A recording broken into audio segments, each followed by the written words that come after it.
तो वहीं रामचरितमानस के एक दोहे पर सवाल उठाए जाने पर देश के सनातनियों में बेहद आक्रोश है। बागेश्वर पीठाधीश्वर धीरेन्द्र शास्त्री ने टाइम्स ऑफ भारत से बातचीत करते हुए सनातन पर प्रहार, हिंदू राष्ट्र और खुद की जान को खतरा बताया है। हर सवाल का बेबाकी से जवाब दिया। उन्होंने कहा कि रामचरितमानस हमारे देश की धरोहर है और उसे राष्ट्रीय ग्रंथ घोषित करना चाहिए। उन्होंने दावा किया कि रामचरितमानस के खिलाफ बयान इंटरनेशनल साजिश का हिस्सा है। योग गुरु बाबा स्वामी रामदेव ने भी यही कहा था कि ये अंतरराष्ट्रीय साजिश का हिस्सा है। महाराज जी, ये बताइए, ये जो पूरा विवाद चल रहा है रामचरितमानस को लेकर और अब और जोर पकड़ता जा रहा है और अखिलेश यादव के पार्टी से जुड़े हुए लोगों ने जिस तरह की बातें कही हैं, ये विवाद आप चूंकि रामकथा भी करते हैं, लोगों को समझाते हैं, जो वो कह रहे हैं कि शूद्रों का या पिछड़ी जातियों का अपमान हुआ है रामचरितमानस में, उसमें कितनी सच्चाई है और ये विवाद क्यों हो रहा है, आपको समझ में आ रहा है क्या? रामचरितमानस हमारे भारत की एक धरोहर है, इसलिए हमने हमेशा रामकथा के माध्यम से निवेदन किया कि रामचरितमानस को राष्ट्रीय ग्रंथ घोषित करना चाहिए। अब कोई अगर विरोध कर रहा तो हमें यह नहीं समझ में आ रहा। रामचरितमानस एक ऐसा ग्रंथ है, भारत के संविधान का प्रथम पृष्ठ जो स्वर्ण पत्र से लिपित है, जिसमें भगवान श्री सीताराम पुष्पक विमान पर आरूढ़ हैं, उनकी जीवन गाथा का ग्रंथ श्री रामचरितमानस। उन पर उंगली उठाना हमें तो बहुत खेद का, और हमारा हृदय बड़ा विचलित इस भाव को सुनकर के। इसके पीछे बहुत बड़ी मिशनरियां हैं, बहुत बड़े लोग हैं, इंटरनेशनल लेवल पर साजिश है। हिंदू को आपस में लड़ा करके फूट डालो नीत करने की तैयारी हो रही। और आपको लगता है समाजवादी पार्टी के जो नेता हैं वो इस हिंदू को हिंदू से लड़ाने का प्रयास कर रहे हैं? वैसे सब तो नहीं है, उनका जो व्यक्ति विशेष है वो कह सकते हैं, सब ऐसा नहीं करते हैं। बाकी लोगों को हमने सुना नहीं, बाकी लोगों का ऐसा भाव भी नहीं है, क्योंकि सब श्री राम के उपासक हैं। संविधान के प्रथम पृष्ठ में जो राम जी हैं उनके सब उपासक हैं। भगवान राम हमारे भारत के रंग रंग में बसे हुए हैं, हमारे भारत की आत्मा है। ये किसी एक व्यक्ति विशेष की विचारधारा है, व्यक्ति विशेष की खुद की सोच है, और उसकी भी नहीं होगी। अगर इस पर बहुत बारीक से जांच किया जाए तो उसमें बहुत टीम पीछे निकलेगी जो सनातनीय हिंदुओं को आपस में जातिवाद के नाम पर फूट डालकर राज करना चाहे।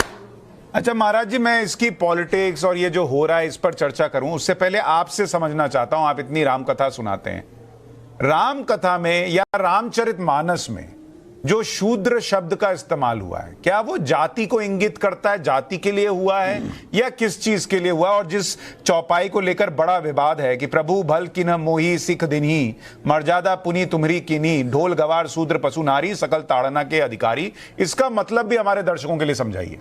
सकल ताड़ना, पहली बात तो हम इस मीडिया के माध्यम से, नव भारत के माध्यम से प्रार्थना करें, श्री रामचरितमानस सामाजिक समरसता का एक पावन ग्रंथ है। इसमें जातिवाद को कहीं महत्वता नहीं है, कहीं स्थान नहीं है। देखिए, ये मात्र एक छोटा सा अंश था जिसमें उस मुद्दे पर बात हुई जो इस वक्त देश में चर्चा में बना हुआ है, लेकिन पूरा इंटरव्यू, पूरी बातचीत सुशांत सिन्हा की बागेश्वर पीठाधीश्वर से आपको दिखाएंगे 9 बजे। टाइम्स ऑफ भारत से बात करते हुए बागेश्वर सरकार यानी धीरेन्द्र शास्त्री, हिंदुओं को बार बार टारगेट किया जाता है ऐसा कह रहे हैं। सभी हिंदुओं को साथ आने की अपील वो कर रहे हैं। हिंदुओं को एकजुट होने के लिए जागना होगा, ये भी वो कह रहे हैं। और साथ ही ये भी कहा कि जातिवाद को छोड़ अब एकजुट होने की ही जरूरत है।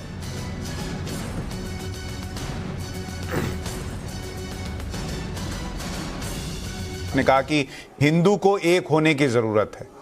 हिंदू कैसे एक होगा? और ये जब चीजें होती हैं, भाई हम तो सरतंत्र से जुदा की बात करते नहीं, हम कोई हिंसा की बात करते नहीं, लेकिन अपना पक्ष कैसे रखा जाए शांतिपूर्ण तरीके से ही कि सामने वाले को समझ में आए कि हिंदू भी आहत होता है, उसका भी दिल दुखता है। पहली बात तो हमने समूचे भारत के लोगों को कहा है और आज भी कह रहे हैं, हम इतने दिनों से चिल्ला रहे हैं कि हम सब हिंदू एक हों। हिंदू का मतलब है हिंसा को किंचित मात्र स्थान नहीं, हिंदू का अर्थ ही यही है। और दूसरी बात, हम लोग इतने सॉफ्ट हैं कि हमको ही, सनातनियों को, हिंदुओं को ही बार बार टारगेट किया जाता है। यह बात प्रत्येक अब हिंदू को जानना पड़ेगा। हम दिन रात जो मेहनत कर रहे हैं, भारत का एक एक सच्चा हिंदू सिपाही सनातनी मेहनत कर रहा है, घर बैठे मेहनत कर रहे हैं। अब प्रार्थना है कि अब सबको जागना पड़ेगा, एकजुट होने के लिए जातिवाद का रूप बाहर फेंक करके हम सब हिंदुओं को एकजुटता दिखानी ही पड़ेगी।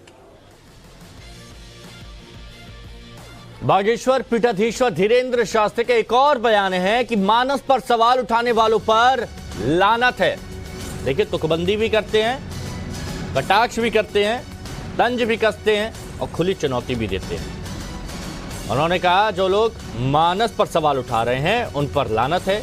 देश की जनता को इन्हें जवाब देना चाहिए। ये जो कह रहे हैं हमें, तो उनके ऊपर लानत आ रही है और अब देश की जनता को इनको जवाब देना चाहिए। कैसे जवाब देना चाहिए? देश की जनता को, वो तो निर्णय, हम तो कोर्ट है नहीं श्रीमान जी, हम तो निर्णय नहीं करेंगे, पर जनता निर्णय करेगी कि हाथ मिलाकर जवाब देना है या dot dot dot dot dot. अच्छा, अभी अखिलेश यादव जी ने भी पूछ लिया योगी आदित्यनाथ जी से कि आप बताइए कि मैं शूद्र हूं या नहीं हूं।